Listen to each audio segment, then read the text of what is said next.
Hi అండి. Welcome to my channel. ఓం నమ శివాయ. మా ఫ్యామిలీ అందరం కలిసి వారం రోజులు కాశీ టూర్కైతే ప్లాన్ చేసుకున్నామండి. అందరం కలిసి రైల్వే స్టేషన్కు వెళ్ళాము.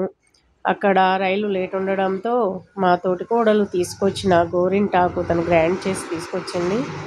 అక్కడ గోరింటాకుతో మొదలైన మా ఎంజాయ్మెంట్ ఇక మామూలుగా లేదండి.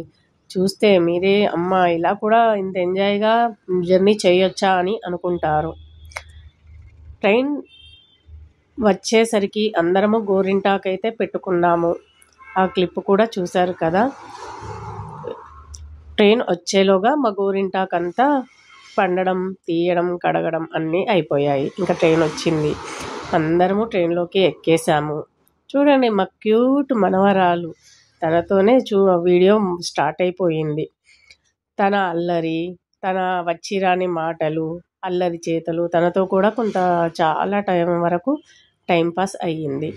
ఇంకా ట్రైన్లో అయితే ఎవరు తీసుకొచ్చిన ఐటమ్స్ తలా ఒకసారి తీసుకుంటూ ఎంజాయ్ చేస్తూ ఆటపాటలతో సరదాగా గడిపేశామండి. ట్రైన్లో మొత్తం 1 డే పైనే 26-27 అవర్స్ ట్రైన్లోనే గడిపేశాము. ఎలా గడిపామంటే అందరు పిల్లలు ఉన్నారు కదా, tambola games, antakshari, ending with letters, ఇలా కొన్ని గేమ్స్ ఆడుకుంటూ టైంకు పడుకుంటూ టైంకు ఏదో ఒకటి తిట్టుకుంటూ ఎంజాయ్ చేసి చివరకు కాశీలో అయితే అడుగు పెట్టేశామండి. కాశీలో అడుగు పెట్టాలంటే మాత్రం మనం అనుకుంటే సరిపోదు. ఆ దేవుని కృపా కటాక్షాలు కూడా మన మీద ఉండాలి. కాశీకి వెళ్ళి ఆ దేవుని దర్శనం కలగాలంటే నిజంగా పూర్వజన్మ సుకృతమైన అయి ఉండాలి. ఆ దేవుని దయ, పూర్వజన్మ సుకృతం, ఎంతో అదృష్టం, పుణ్యం చేస్తే కానీ ఇలాంటి అదృష్టం మనకు కలిసి రాదు. ఇంకా కార్తీక మాసం అవడంతో గంగా స్నానాలు కూడా, కాశీకి వెళ్ళాము కదా, గంగా స్నానాలు కూడా కలుస్తాయని అందరము గంగా స్నానాలు చేశాము. కార్తీక దీపాలను అయితే అక్కడ వదిలేసాము. అక్కడ ఒక రూమ్, మా అల్లుడు రూమ్స్ అయితే బుక్ చేశారండి. అక్కడ స్టే చేశాము. సత్రంలో భోజన సదుపాయాలు కూడా కల్పించారు. బయట టిఫిన్స్, సత్రంలో భోజనాలు, మధ్య మధ్యలో తీసుకెళ్ళిన తినుబండారాలు తింటూ గడిపేశాము. మొదటి రోజు అన్నపూర్ణాదేవి, కాశీ విశ్వేశ్వరు, కాలభైరవ, మెయిన్గా కాశీలో మొట్టమొదటిగా చూడాల్సింది కాలభైరవ ఉండండి. ఆ కాలభైరవ స్వామిని దర్శనం చేసుకున్నాకే మనము మిగతా కాశీలోని దేవతలందరినీ దర్శనం చేసుకోవాలి. అలాగే చేశాము. ఇది మా పార్ట్ 1 వీడియో అండి.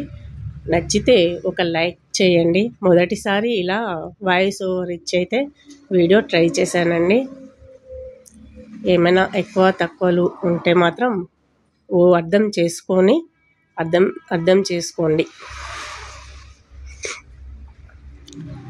ఓం నమ శివాయ.